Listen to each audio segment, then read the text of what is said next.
We're going to take a quick look at two 70s Martins I've been working on. This is a D28. This is the one that I put the spruce patch on the inside of the top. I'll put a link to the video in there somewhere. I have not scalped the braces yet, but it's got the spruce top. It's got the neck reset done. It's got the Evo frets. It's got the bone nut. It's got the tuners on it. So everything is done except for the pickguard and the scalloping of the braces, and probably the popsicle brace. And what I'm going to do now is I'm going to listen to it. This is the first time I played it. It's got a temporary saddle that is my Carter, so it's going to be a little soft sounding right now. But what I'm listening for is I just want to hear like the bass response of it. It's the first time I played. The action is pretty low. I said this is a test saddle. I'm just going to listen for the bass.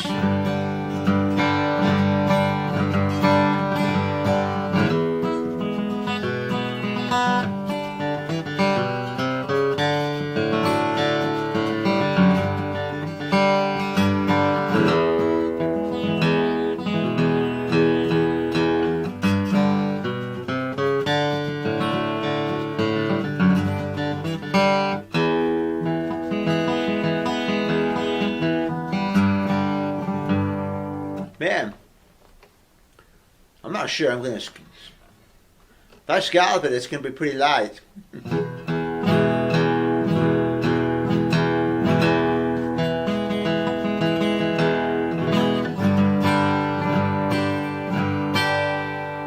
not boomy, I mean it's not woofy, but it's got a good bass on it.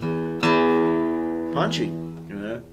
I'm sure tightening up that spruce top did a lot there. It's got a dark rosewood bridge plate on it. Southeast Asian on this one. I forgot what I put on it. I have it written down somewhere. Sounds pretty good.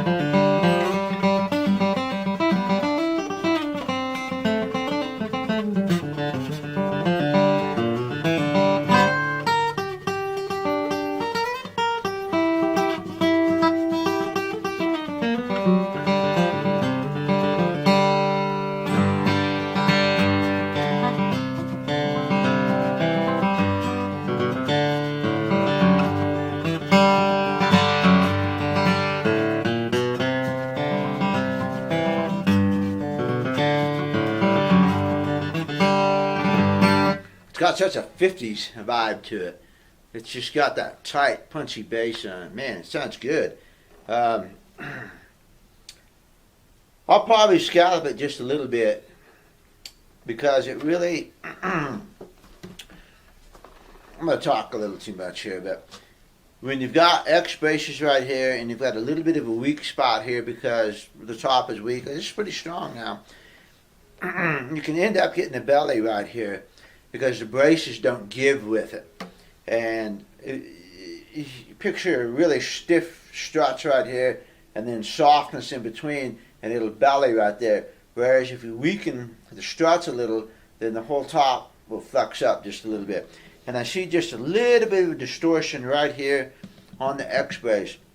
And my inclination would be to scallop that right there to let it come up with the top so that you end up with a smooth curve over the whole top.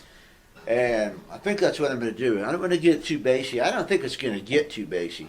And it certainly sounds good. This is a very, very bright room though, so that's not nasally. Punchy. 2 1/4 inch spacing, so it plays great for me. It's got a terrific neck on it.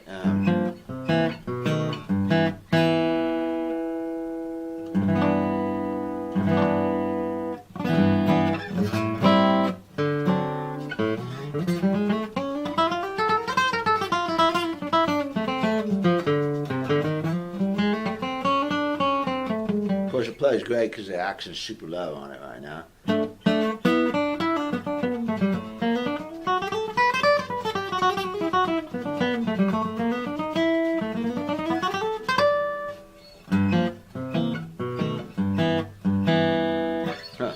good. I'm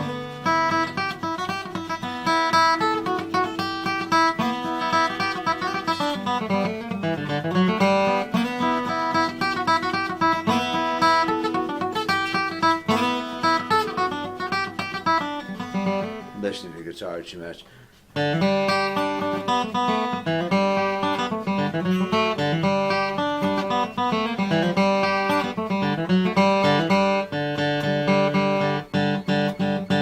I feel like the mid-range could be a little bit loose or funny. You know, normally it's the bass that sounds tight, but I think the mid-range is just a little tight right there.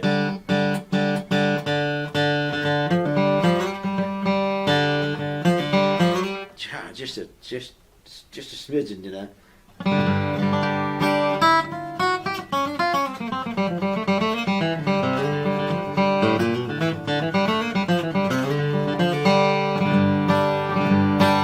That's good. That's good. It definitely is gonna have.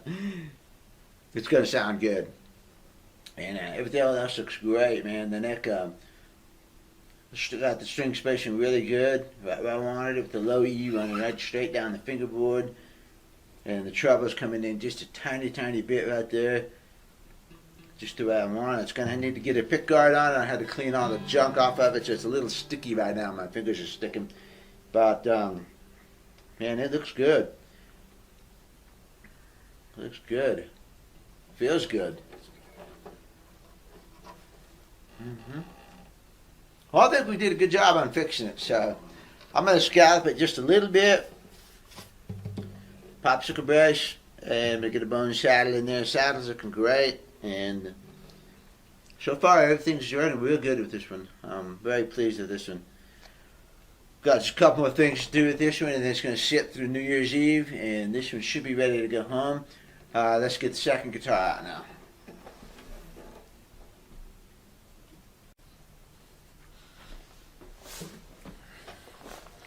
One more thing about that D28, it does have a micarta saddle in it, and that's going to give it a little bit of a smoother, richer sound. And when I get the bone saddle in there, that mid-range on the D and the G might bite a little bit more. So I got to kind of temper that. What I'm not listening for the tone, the flavor. I'm not listening for the flavor as much as I am the response. So you got to be careful about that. I'm used to evaluating guitars, and I'm not listening to the final. I'm listening to the balance, and I'm listening to the tone of it.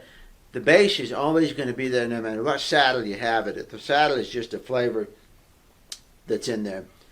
So I'm keeping that in mind as I'm still thinking about that, and keep that in mind. This one's got a micarta saddle in it too.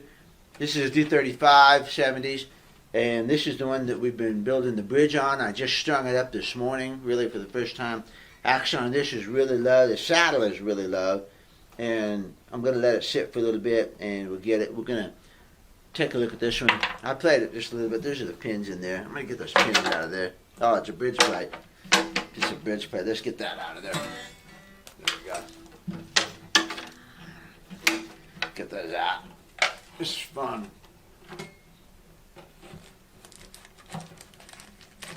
These are the pins that are going to go in it later.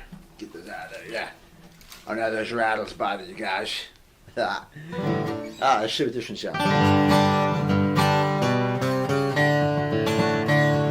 That's mellower, richer sounding already. But that should be expected, D35 is a warmer guitar. All I've done is, with the Grenadier bridges, I've added a lot of snap to it. But you can definitely hear the effect of the thinner braces on the 35. It's a little bit more, sounds a little bit more this way, which is where I'm going to push the D28 to.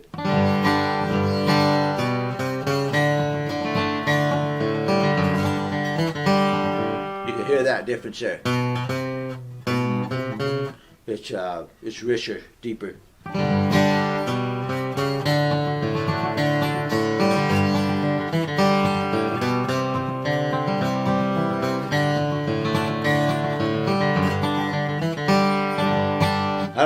I don't get a 50s vibe off of this one. I get a 70s vibe. I get a modified 70s, which is good. That's what it is, you know.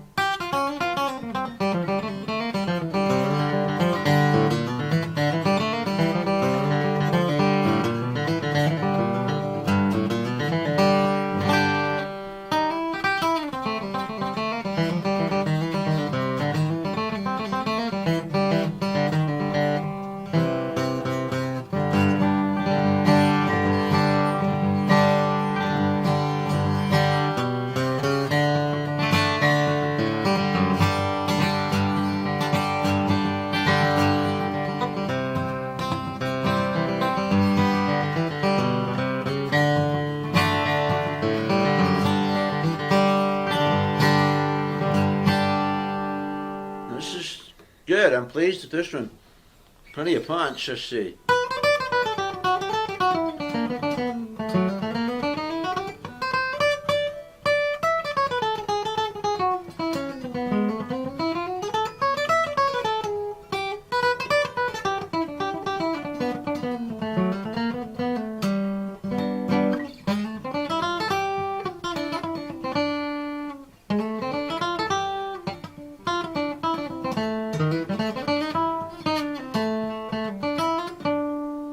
Lots of bite, lots of bite. This is going to be good.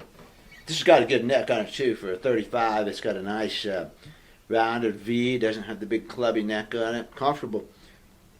Action, of course, is super low. I bet it's 80. It is 80 thousandths of an inch. I remember from this morning. So 2¼ inch bridge spacing. Junky plastic pins in it right now. It's got so much more that's going to be improved on here, but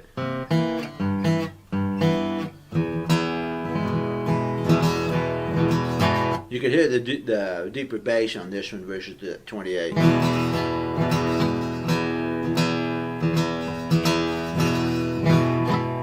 We got the popsicle on this one. Probably going to do a medium large sound hole, a half Tony. That's going to let more sound out this way a little bit. It's going to bring the trebles up, reduce that bass woof just a little bit. We'll talk about that. That'll be the last thing I do.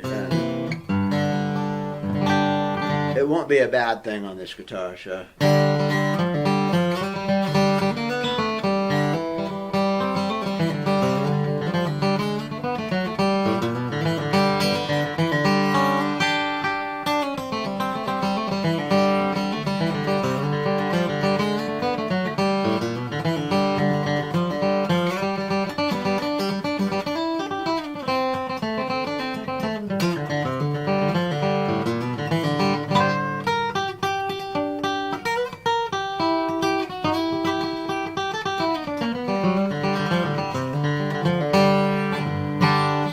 Got a good growl to it.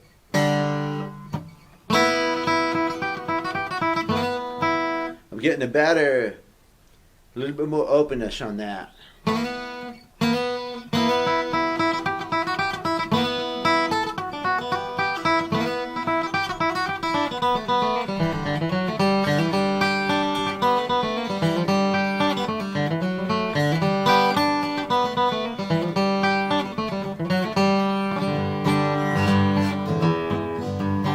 Good, good. Pleased with this one too. It's good. Spacing's nice. Bridge looks good. I got the scar covered up on the back here, which is the reason I had to do a second bridge on this one, because my first bridge was just a little too thin. The 50s bridge just did not fit good in here, and I wasn't happy with it, so I never even glued it on. It's sitting right over there in my eyeball, and even it's a pretty piece of wood, it just didn't, it was a little ugly on this one, so I made a second bridge for it, just a little bit wider feet right here, more like a 70s size, but it covered up the scar a lot better, and the scar on the front is not bad, and so this has got such great pepper sprinkled Indian rosewood on the back, and this is nice 70s 35 here. I really like white binding. I like looking down there and you see those dots really pop out.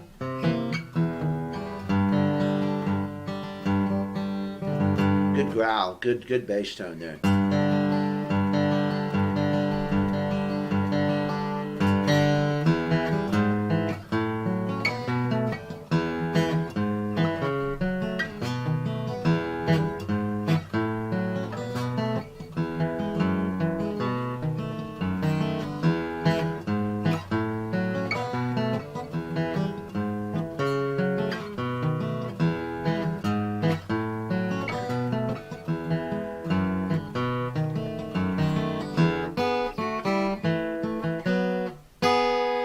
That's with fingers and pick, and it's responded really well.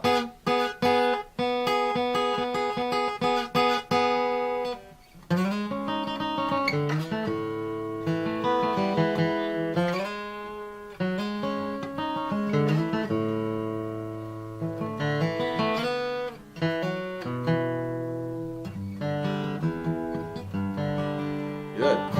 Yeah.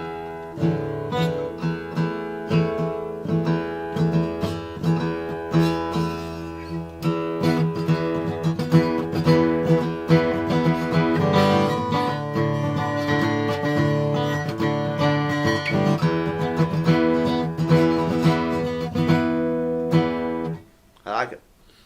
I keep hitting that note because it sounds so good. It's just, of course, his room is so lively.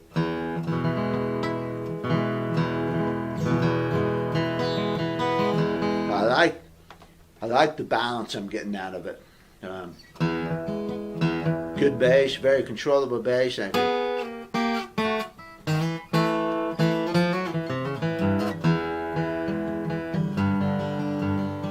Of course, with these low actions, man, these things just play like a dream.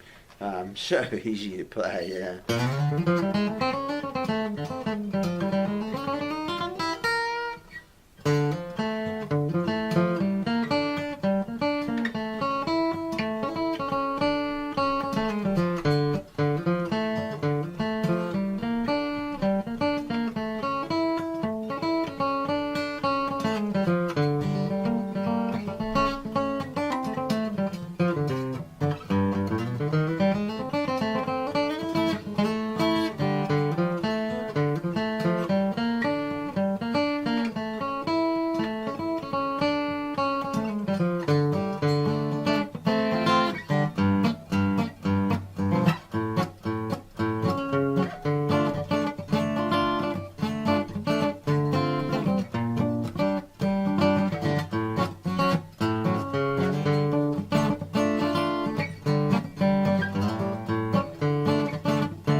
Good. It's good. I do popsicle brace, bone saddle, correct good pins in it. Then we're talking about opening the sound hole. Probably open the sound hole up because I've never heard them sound real bad with it. They get more open. Probably a pick guard, we'll see. So this is coming along good. I'm gonna get back on this maybe this afternoon or something like that. But I do like the way it's sounding, and very happy with the bridge now. I'm glad I went back there. I'm gonna stain it a little bit. I'll use oil on it, oil-based stain, and darken it up a little bit so that it will match everything else a little bit better. But you get used to the rosewood bridge real quick once you start listening to the sound of the thing. D35s just respond so good to this Grenadillo bridge. Madagascar rosewood bridge too. Honduran can get just a little bit too bright, I think, sometimes. I have a lot of trouble with Honduran bridges cracking, but I am a big fan of Grenadille bridges, and this one came out really good. I'm glad I went back and redid it again, even though even though I had to redo it again.